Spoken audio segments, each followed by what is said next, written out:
ஓம் ஸ்ரீ குருபியோ நமக. நன்றாக குருவாழ்க, குருவே துணை. பரபிரம்ம ருத்ரகாயத்ரி ஞானஸ்தலத்து நண்பர்களுக்கு வணக்கங்களும் வாழ்த்துக்களும். இந்த பதிவு தனுசு லக்ன அன்பர்களுக்கு குரு பயிற்சியை பற்றி. 7ஆம் வீட்டில் இவ்வளவு நாள் இருந்த குரு மிதுன ராசியில் இருந்தவர் இப்போ கடகராசிக்கு 8ஆம் வீட்டுக்கு மாறுகிறார். அஷ்டம குரு என்ன செய்யும்? இந்த குரு பயிற்சியை எப்படி பார்ப்பது? இது போன்ற விஷயங்களுக்கு நம்ம பார்க்கலாம். இப்போ குரு என்பது நட்சத்திரத்தின் ரீதியாக எங்கே இருக்காருன்னு முதல்ல பார்க்கணும். நம்ம லக்னத்திற்கு 3ஆம் இடமான கும்பராசியில பூரட்டாதி என்கின்ற நட்சத்திரம் குருவனுடையது. 7ஆம் வீட்டில் மிதுன ராசியில புனர்பூசம் என்கின்ற நட்சத்திரம் குருவனுடையது. 11ஆம் வீட்டில் துலாம் ராசியில விசாகம் என்கின்ற நட்சத்திரம் குருவனுடையது. இப்படிப்பட்ட பொட்டன்ஷியல் தான் குருவனுடையது. அவர் 8ஆம் வீட்டில் போகிறதுனால ஒன்றும் பாதிச்சிட மாட்டார். ஏன்னா இதை கெடுக்க மாட்டார். அவருடைய பொட்டன்ஷியலை கெடுக்கக்கூடிய இடத்துல அவர் இல்லை. அதனால் என்ன ஆகும்? சுப காரியங்கள் நடக்கும், தொழில் நல்லா இருக்கும், அடிப்படையில் நமக்கு தெய்வீக அனுகிரகமும் உறவுகள் ஆரோக்கியத்தையும் மேம்படுத்தும் அப்படின்னு எடுத்துக்கலாம். அதனால் 8ல் குரு வந்ததுனால நமக்கு ப்ராப்ளம்னு நினச்சிடக்கூடாது. இப்போ இந்த குரு 3 நட்சத்திரத்தின் வழியாக பயணிக்கிறார். முதல்ல ஜூன் 2லிருந்து ஜூன் 18 வரைக்கும் புனர்பூசம் 4ஆம் பாதம் தன்னுடைய சொந்த நட்சத்திரத்தில் பயணிக்கிறார். அந்த சமயம்தான் அம்சத்தில் அவர் உச்சமடைகிறார். இந்த சமயம் நமக்கு ஒர்க்கு ரொம்ப பிஸியாக இருக்கும், அதிகமாக ஒர்க் லோடு இருக்கும், பட் பெனிஃபிட் தான். அதுக்கப்புறம் ஜூன் 18லிருந்து ஆகஸ்ட் 18 வரைக்கும் சனியினுடைய நட்சத்திரத்தில் பயணிக்கிறார். இந்த காலகட்டம் மட்டும் கொஞ்சம் பொறுமை தேவை. ஏனென்றால் நம்மளுக்கு இப்போ அர்த்தாஷ்டம சனி நடந்துகிட்டு இருக்கு. 4ஆம் இடத்துல சனி இருக்கார். நமக்கு சனி கொஞ்சம் கெட்டவர். அதனால் சனியினுடைய பாதிப்பு அப்படிங்கிறதுக்கு நம்ம ஆளாகக்கூடாது. அப்போ நாம் கொஞ்சம் புது காரியங்களில் அவசரப்படாமல் பதட்டப்படாமல் இருக்கணும். அதிகமான ஒரு எதிர்பார்ப்போட போய் அதை இதையும் புதுசாக பண்ணணும்னு நினைக்கக்கூடாது. பிறரை நம்பி செய்யக்கூடிய செயல்பாடுகள் மற்றும் அதிகமான அகலக்கால் வச்சு ஒரு செலவு பண்ணுறது, இதெல்லாம் ஜாக்கிரதையாக இருக்கணும். ஹெல்த்லேயும் ஜாக்கிரதையாக இருக்கணும். அதாவது உடம்புல விட்டமின் சத்து இது சம்மந்தப்பட்டதுலையும் ஜாக்கிரதையாக இருக்கணும். நரம்பு சம்மந்தப்பட்ட உபாதைகள், கழிவு பாதை சம்மந்தப்பட்டது, இதெல்லாம் ஜாக்கிரதை. ஹார்ட்டில் பார்த்தீங்கன்னா வால்வுகள் ப்ரெஷர் கொடுக்கறது, இதெல்லாம் ஜாக்கிரதையாக. இந்த ஆகஸ்ட் 18க்கு மேலே புதனுடைய நட்சத்திரத்துக்கு போகிறார். அது அக்டோபர் 31 வரைக்கும் குரு ஆயில்ய நட்சத்திரத்தில் இருப்பார். இது ரொம்ப ரொம்ப சாதகம்.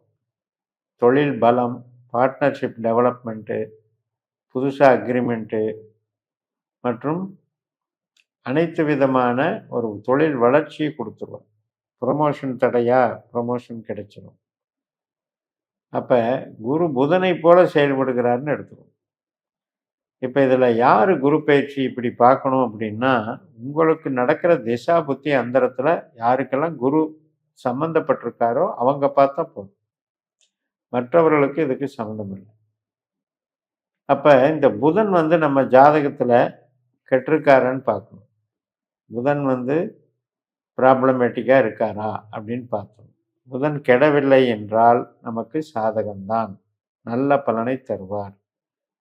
டிசம்பர் 14க்கு அப்புறம் சிம்ம ராசிக்கு, அதாவது அக்டோபர் 31க்கு அப்புறம் டிசம்பர் 14 வரைக்கும் சிம்ம ராசிக்கு போயிட்டு வக்ரம் ஆவார் டிசம்பர் 14.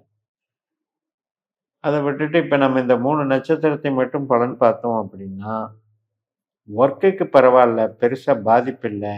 ஆனால் ஆரோக்கியத்துக்கும் உறவுகளுக்கும் பார்த்துக்கணும். இப்போ உறவுகளை பார்த்தீங்கன்னா, தாயார் சம்மந்தப்பட்டதில் அதிருப்திகள், கணவன் மனைவியில் சின்ன சின்ன ஈகோ பிரச்சனைகள், அவங்க ஒன்று பேச நம்ம ஒன்று பேச சண்டை எச்சாகிறது, குழந்தைகள் வகையில் அதிருப்தியான பிரச்சனைகள், குழந்தைகள் சரியாக படிக்கலை அல்லது குழந்தைகள் வந்து வேறு விதமாக பிஹேவ் பண்ணுறாங்க, அவரை வந்து கண்ட்ரோல் பண்ண முடியல, இதனால் வரக்கூடிய சங்கடங்கள், ஹெல்த் பாதிப்பினால் வரக்கூடிய சங்கடங்கள். ஸோ குடும்பத்திற்கே வந்து பார்த்திங்கன்னா ஒரு மாதிரி ஆரோக்கியம் சம்மந்தப்பட்டு செலவுகளை வைக்கிறதுங்கிறது ஒரு 8ஆம் இடத்துல இருக்குது. ஸோ அதெல்லாம் கவனிக்கிறதுக்கு என்ன பரிகாரம்? இப்போ அந்த மாதிரி நமக்கு கெட்ட குருவாக இருக்கார், அந்த தசாபுத்தியும் நடக்குது, எனக்கு சிரமமாகவும் இருக்குது அப்படின்னு சொல்கிறவங்களுக்கு ஆரோக்கியத்தை பலப்படுத்தவும், தெய்வ அனுக்கிரகத்தை பெறவும், உறவுகளெல்லாம் மேம்படுவதற்கும் நம்ம வழிபாடு பண்ண வேண்டியது குருவை தான்.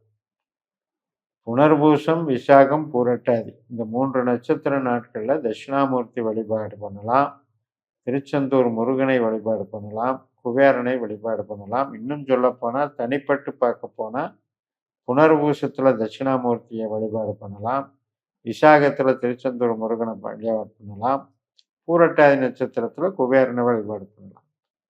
இப்படி நம்ம வழிபாடுகளை பண்ணணும். நெய் தீபம் ஏற்றி வழிபடணும், அர்ச்சனை பண்ணணும், மஞ்சள் நிறங்களை உபயோகிக்கணும்.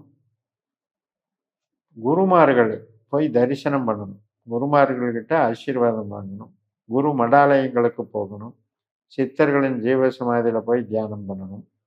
இதெல்லாம் வந்து ஆரோக்கியத்திற்கு வழிபடும்.